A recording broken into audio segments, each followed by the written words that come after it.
Display fireworks, enjoyed by millions across the country. But fireworks are explosives that require great care in handling and storage, and particularly when attempting to dispose of them. April 8, 2011, a tragedy in Waipahu, Hawaii, near Honolulu. An explosion and fire killed 5 workers at a hillside storage facility used by Donaldson Enterprises Incorporated, or DEI. The company had been hired by a federal contractor to dispose of illegal fireworks seized by the government. The Chemical Safety Board investigated and found that there are no national standards for safely disposing of fireworks, and the company's procedures were extremely unsafe. Fireworks have been around for centuries, so we were surprised to learn that there are no good practice procedures for their disposal. And we also found that the federal government did not require fireworks disposal contractors to demonstrate that they could perform the work safely.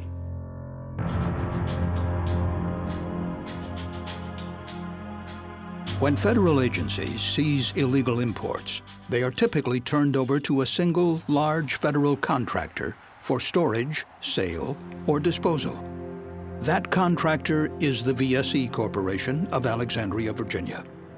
From 2007 to 2010, federal customs agents seized 3 imported fireworks shipments entering Honolulu from China.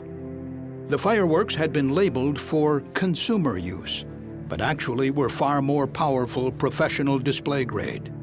The illegal fireworks were eventually turned over to VSE for disposal.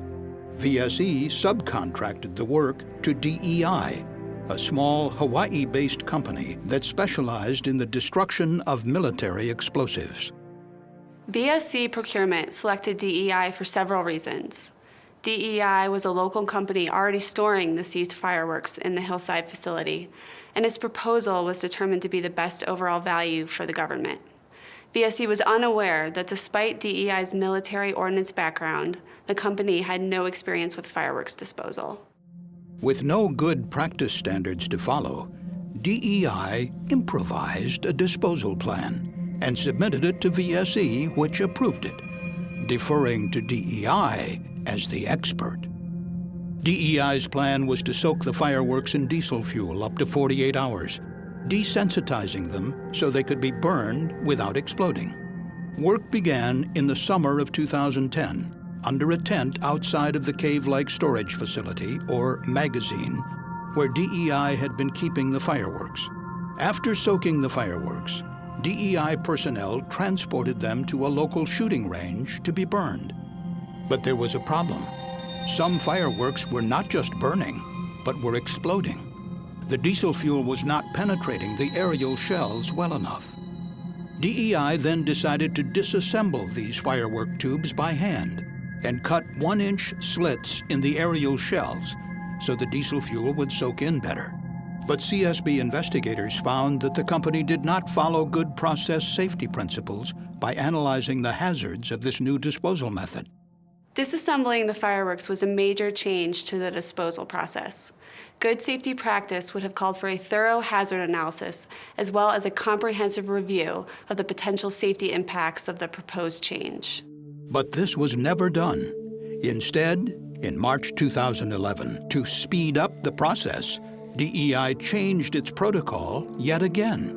Now, DEI workers began filling separate cardboard boxes with aerial shells and loose black powder, a highly explosive mixture of charcoal, sulfur, and potassium nitrate used to propel the fireworks into the air. Once again, DEI did not analyze the safety implications of the procedure change. This procedure dramatically increased the explosive hazards inside the magazine. Ali Reza is an explosives expert and worked with the CSB on the DEI investigation. As you're physically breaking up the fireworks and separating these charges, you're exposing yourself to the black powder. Once you have loose black powder in contact with materials that can create friction, an ignition is extremely likely. On the morning of April 8, 2011, under the tent outside of the magazine.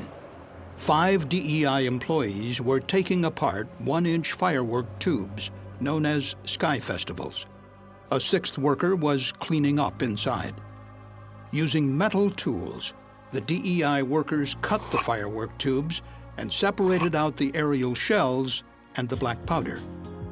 Around 8:30 a.m., as the workers continued to take the fireworks apart, it started raining. The 6 DEI employees began moving the boxes of black powder, aerial shells, and partially disassembled fireworks to just inside the magazine. One used a metal hand truck. In addition, the workers brought in folding metal chairs, a rolling office chair, and the metal tools. 5 employees remained inside the magazine as the supervisor stepped outside to make a phone call. Just before 9 a.m., there was a loud explosion. Fireworks began shooting out of the magazine entrance as the supervisor scrambled to escape. As the blaze spread, fireworks continued to ignite. The explosion and fire fatally injured the 5 Donaldson employees inside the magazine. One victim was in his 50s. The other 4 were young men in their 20s.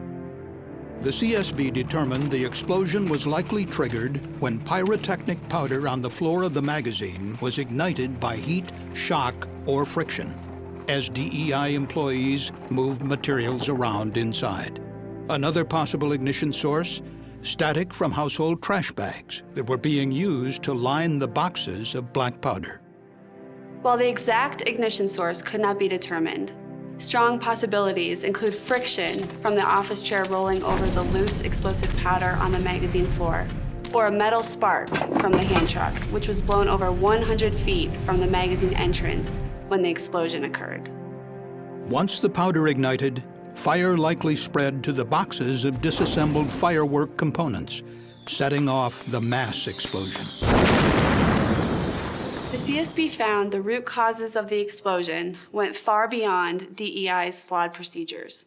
For instance, we found there are no federal, state, or local codes, regulations, or standards that establish safety requirements or provide guidance on proper ways to dispose of fireworks. There is a significant backlog of seized fireworks that are being stored legally in magazines all across the country because there is no good mechanism to dispose of them.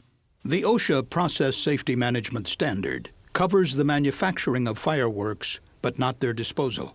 Instead, the disposal of confiscated fireworks is regulated by the EPA under the Federal Resource Conservation and Recovery Act, or RCRA.